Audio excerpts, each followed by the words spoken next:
Well, it seems like Disney do pretty well with films based on attractions, which makes me think, what could they do next? I mean, you've got Big Thunder Mountain, Space Mountain, Splash. No? Haha. No, we're not going to go down that road again.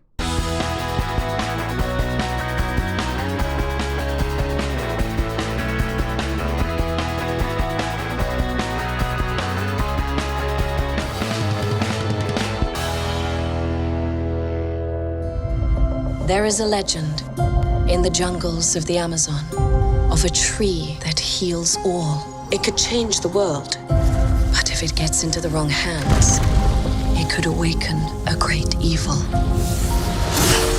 I believe that the legend is real. Which it's not. And I'm gonna find it. Which you want. And when I do, just imagine the lives that could be saved.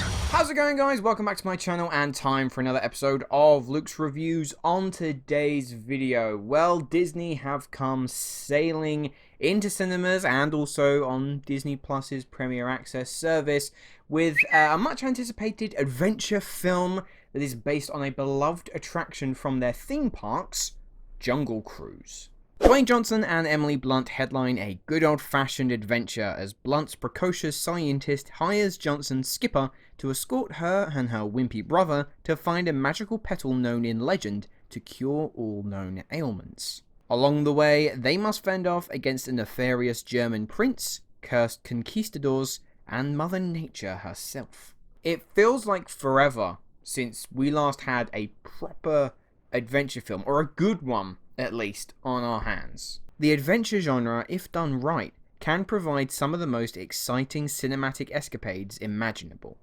Whether it be exploring ruins with everyone's favourite archaeology professor, or sailing the seven seas with Jack Sparrow. There should be a captain in there somewhere. And it brings me tons of joy to say exactly that. Jungle Cruise is 2 hours of some of the most immensely entertaining, perfectly paced fun you and the family can have in cinemas this year. Now, the film is, of course, based on the very popular Disneyland ride where guests will board a little boat and be taken around a makeshift river full of model and animatronic animals whilst your skipper throws a barrage of eye-rolling puns at you.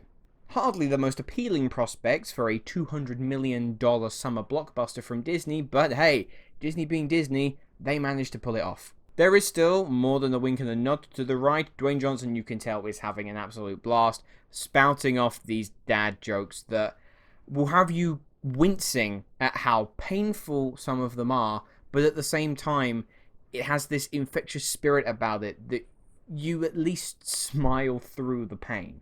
And that is the thing that this film has so much of, and that is spirit. The setup is almost like a carbon copy of The Mummy from 1999. You have a knowledgeable and plucky female, accompanied by a party-loving, snobby brother who leave their civilization to embark on an expedition to find insert MacGuffin here.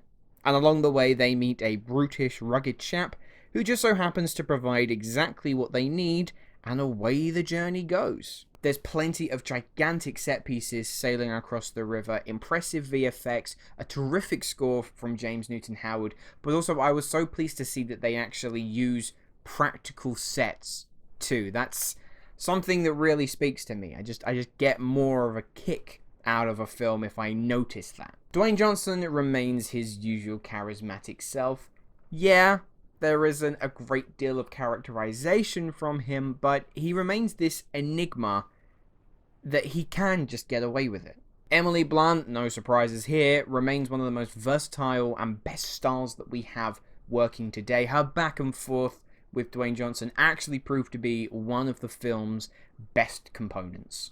Jack Whitehall also shows up as the predominant comedic relief of the film. I'm a big fan of his stand-up work, and I was pleased to see that a lot of his humor that he uses in there, he's able to kind of shift into his performance in this film as well. I thought it really worked for him. Jesse Plemons is hamming it up tenfold as the German prince who is chasing after our main characters, and you also have Édgar Ramírez, who is one of the cursed conquistadors.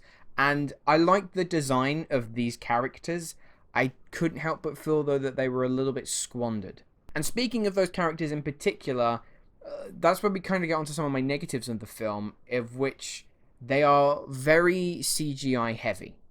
And that's not a problem because when it's well lit, they look really impressive. However, in a lot of the action sequences in which they feature, it's predominantly set at night.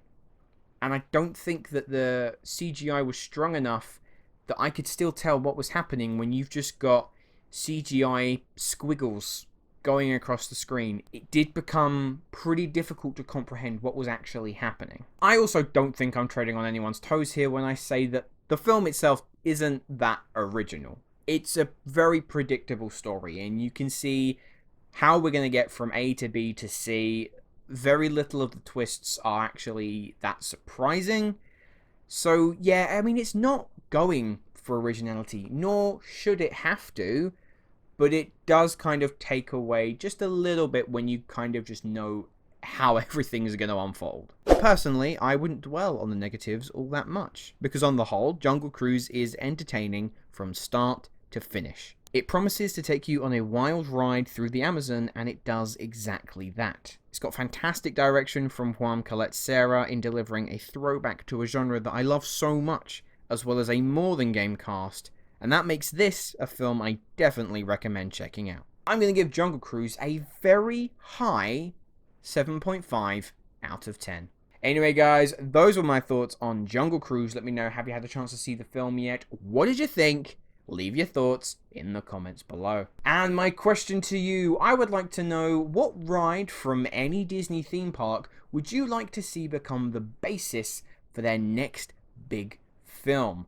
For me, I think Big Thunder Mountain actually has quite a lot of potential and could prove to be very interesting. But as always, thank you ever so much for watching, and I will see you in the next video. Hello, thank you so much for watching. I hope you enjoyed the video. If you have, make sure to click that like button, and if you aren't already, click that subscribe button too.